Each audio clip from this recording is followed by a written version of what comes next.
If you've been smashing your quests, leveling your skills, and you're thinking about tackling some more mechanically challenging PvM content, you might be doubting yourself.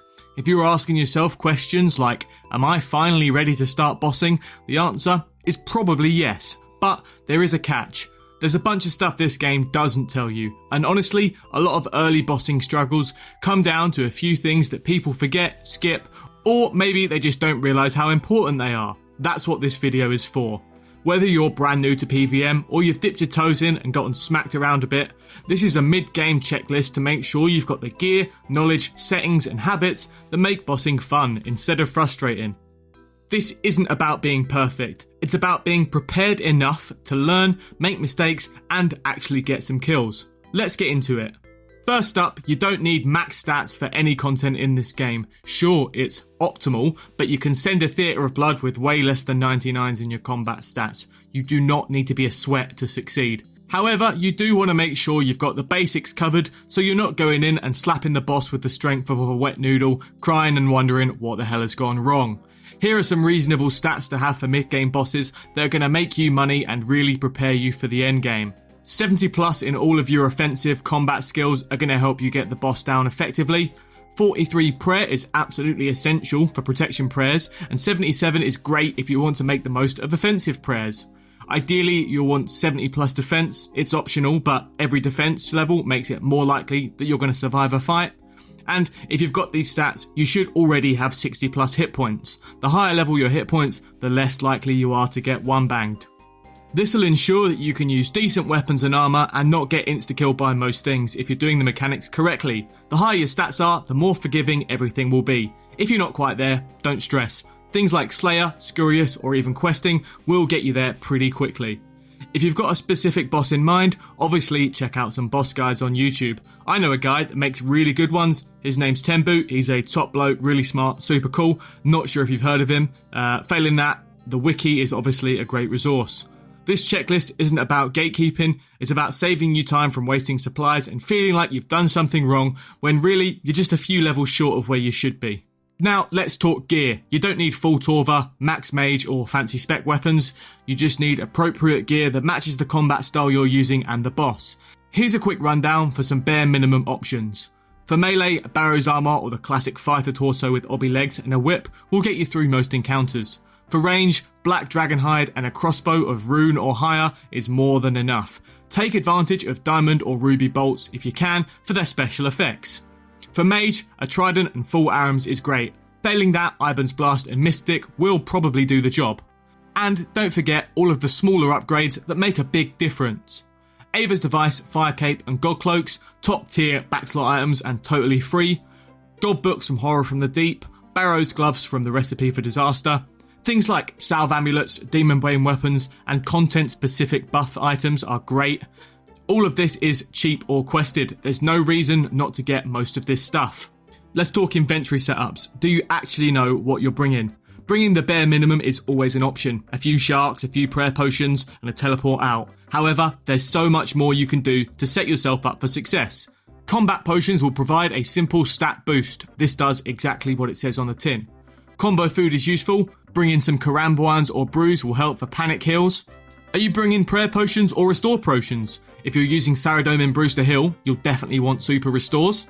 You'll need to teleport out, teleport tabs, rings or runes, ideally something one click. If you already know the boss really well, you can skip this and save your inventory space for extra supplies. Are there any special attack weapons that are going to be useful? Do you need to reduce your enemy's defensive stats? If so, a Bando's Godsword, Dragon Warhammer, or that thing from the Colosseum that I'm not going to attempt to pronounce. If not, Claws or a Voidwaker are big for dealing damage, or you can look at more niche stuff like a Saradomin Godsword for those heals and prayer restores. Speaking of niche stuff, niche items like stamina potions, antidotes, storage pouches, runes, etc., depending on the boss, can be the difference between living and dying. If you don't know what to bring, check a guide, don't just wing it. The next question to ask yourself is, do you understand the fundamentals of the game? You don't need to know every mechanic, but there are a few core skills that will make or break your early bossing experience. I've released a separate video going over most of this stuff recently, so check that one out if you want to get all of this in a little bit more detail. Tick timing and movement, RuneScape runs on a 0.6 second tick system. Once you understand that, you'll start seeing the game completely differently. Brush up on your prayer skills. This is pretty much 50% of any fight in the game. Do you know what you should be praying and when? Look at a boss guide beforehand. Do you know when you're safe and can turn off prayer to save on supplies? That's also worth knowing. If you can't do one tick flicking, lazy flicking can be a bit more chill and save you some supplies on a longer boss run. Just turn your protection prayer on the tick before the boss attacks and off right after. That's it. Practice it on Slayer tasks or easier bosses like Scurious or Barrows. Are you any good at gear switching? Eventually, you need to start swapping gear mid-fight. Start simple, maybe a weapon swap only, like a whip for melee, switch to a short bow for range, then gradually add chest and leg swaps or a helmet swap as you get more comfortable. Inventory management is key here. You want your swaps in predictable and easy to remember places. The inventory tags plugin is really useful for this. The other major mechanic to be aware of is avoiding shit on the floor. Seriously, this is basically the other 50% of RuneScape after making sure you've got the right prayer on. Falling rocks, lightning bolts, poison tiles, fireballs, just don't stand on the shit on the floor. It really is that easy. If you just need that extra edge, have you considered any unlocks or quality of life stuff that might help you out? Let's just rapid fire through some unlocks that make bossing a little bit smoother. Barrow's gloves from Recipe for Disaster are basically the best tri-brid gloves in the game that you don't ever need to switch out.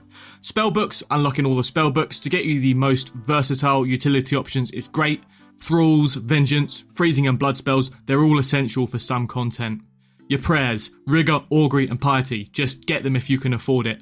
If you can't afford Rigor and Augury, the alternatives from Royal Titans are still pretty sick. Getting your quest cape and diaries is also really handy. It unlocks loads of stuff like quick teleports around the game, just making getting to bosses quicker and easier. Also, love them or hate them, RuneLite plugins will help you learn content. The prayer plugin, NPC indicators, better NPC highlight, true tile markers, you know what I'm saying here. Don't skimp on plugins if you are really struggling. Or, to be honest, if you're just more comfortable using them. One last concern, are you expecting too much too fast? Here's the truth. You'll die, you'll mess up, you'll scuff kills, but that's the only way to improve. If you expect to send 100 perfect kills on day 1, you'll burn out on kill number 5. Instead, start with safe solo bosses like Scurious, Barrows, Giant Mole. Focus on one mechanic at a time. Watch guides, mine preferably, and then just go and do it in game. Don't chase GP, chase progress. If you ticked off most of the things on this list, you're ready. You might not feel it, but the only way to really get better at PvM is to start PvMing.